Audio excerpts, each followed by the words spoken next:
नमस्कार दोस्तों, स्वागत है आपका हमारे चैनल पर जहां हम आपको इन्वेस्टिंग से जुड़ी सभी जानकारी देते हैं। आज की वीडियो में हम Motilal Oswal mutual fund house की तरफ से launch NFO Motilal Oswal digital India fund के बारे में जानने वाले हैं। इस वीडियो में हम डिटेल में जानेंगे Motilal Oswal digital India fund क्या है, एनएफओ की इम्पोर्टेंट डेट्स और अन्य जानकारी, benchmark overview, sector allocation, stocks allocation, benchmark की पास्ट परफॉर्मेंस। इस बेंचमार्क पर चल रहे एक अन्य फंड का एनालाइज, किसे इस एनएफओ में निवेश करना चाहिए। तो दोस्तों वीडियो को लास्ट तक जरूर देखें, तभी आप इस फंड के बारे में डिटेल में जान पाएंगे। और चैनल पर फर्स्ट टाइम विजिट कर रहे हैं तो चैनल सब्सक्राइब जरूर कर लें, क्योंकि इस तरह के कंटेंट चैनल पर रेगुलर में लाता रहता हूँ। Motilal Oswal digital India fund क्या है?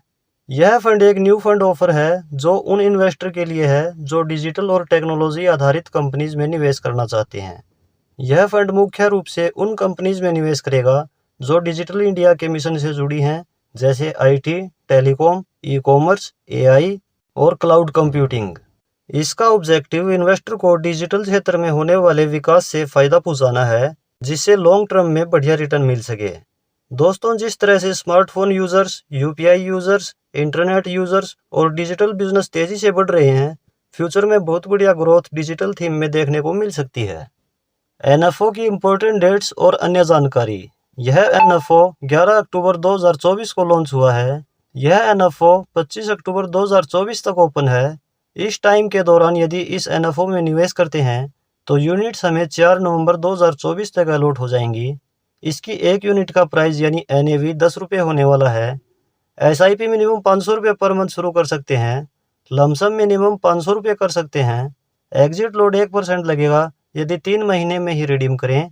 इसका benchmark BSE tech total return index है। Benchmark overview. BSE tech index में बीएसई 500 के वह स्टॉक्स शामिल हैं जिन्हें बीएसई इंडस्ट्री क्लासिफिकेशन सिस्टम द्वारा परिभाषित media and publishing, information technology और टेलीकम्युनिकेशन सेक्टर के सदस्य के रूप में क्लासिफाइड किया गया है।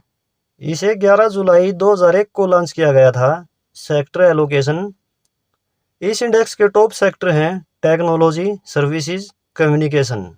Stock allocation. इस इंडेक्स की टॉप 10 होल्डिंग्स इस प्रकार हैं: Infosys limited, Bharti Airtel limited, TCS limited, HCL technology limited, tech Mahindra limited, Wipro limited, persistent system limited, LTI Mindtree limited, Indus tower limited, Coforge limited.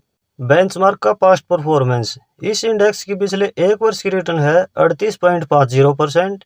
इसकी पिछले 3 वर्ष की एनुअलाइज रिटर्न है 10.64%। इसकी पिछले 5 वर्ष की एनुअलाइज रिटर्न है 22.92%। इसकी पिछले 10 वर्ष की एनुअलाइज रिटर्न है 14.76%। चलिए अब इस बेंचमार्क पर चल रहे एक अन्य फंड का ओवरव्यू देखते हैं। वह फंड है Aditya Birla sun life digital India fund direct growth. इस फंड का फंड साइज है 5,260 करोड़ रुपए। एनएवी इस फंड की 210 रुपये 61 पैसे है। एक्सपेंस रेशियो इस फंड का 0.74% है। एग्जिट लोड 1% लगेगा यदि 30 दिन में ही रिडीम करें। एसआईपी मिनिमम 100 रुपये पर मंथ शुरू कर सकते हैं। लमसम मिनिमम 1000 रुपये कर सकते हैं। यह फंड 11 वर्ष 9 महीना पुराना है। इसका benchmark BSE tech total return index है। Asset allocation. इस फंड की टोटल 33 स्टॉक्स में होल्डिंग है। इक्विटी में एलोकेशन 98.8% है। कैश में एलोकेशन 1.1% है। इक्विटी में लार्ज कैप में एलोकेशन 68.4% है। मिड कैप में एलोकेशन 8.8% है और स्मॉल कैप में एलोकेशन 21.6% है। इस फंड के टॉप सेक्टर हैं technologies 72.3%, services 11.7%, communication 11.7%, capital goods 1.2%। इस फंड की टॉप होल्डिंग्स हैं Infosys limited 22.85%, TCS limited 9.95%, Bharti Airtel limited 9%, LTI Mindtree limited 6.62%।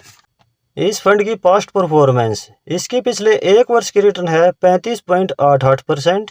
पिछले 3 वर्ष की एनुअलाइज रिटर्न है 12.21%। पिछले 5 वर्ष की एनुअलाइज रिटर्न है 29.80%। पिछले 10 वर्ष की एनुअलाइज रिटर्न है 20.50% और इस फंड की ओवरऑल एनुअलाइज रिटर्न है 23.11%।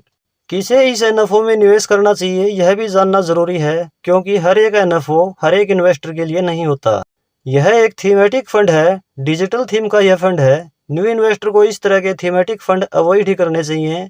वह इन्वेस्टर जिन्हें काफी समय म्यूचुअल फंड में इन्वेस्ट करते हुए हो चुका है, वह इन्वेस्टर इस एनएफओ को अपने म्यूचुअल फंड पोर्टफोलियो में शामिल कर सकता है। और इस एनएफओ में आपकी टोटल इन्वेस्टमेंट का 5% से 10% ही एलोकेशन होना चाहिए और आपका मिनिमम इन्वेस्टमेंट टाइम होराइजन 7 से 10 वर्ष होना चाहिए। तो दोस्तों, आपने इस वीडियो में जाना Motilal Oswal digital India fund के एनएफओ के बारे में। इन्फॉर्मेशन आपको कैसी लगी कमेंट में जरूर बताएं। वीडियो आपको पसंद आई है तो लाइक और शेयर जरूर कर दें। इन्वेस्टिंग और फाइनेंशियल प्लानिंग से रिलेटेड वीडियो चैनल पर रेगुलर मैं लाता रहता हूं। आगे आने वाली वीडियो आपसे मिस ना हो, इसलिए चैनल सब्सक्राइब जरूर कर लें। मिलते हैं नेक्स्ट वीडियो में किसी और टॉपिक के साथ। धन्यवाद।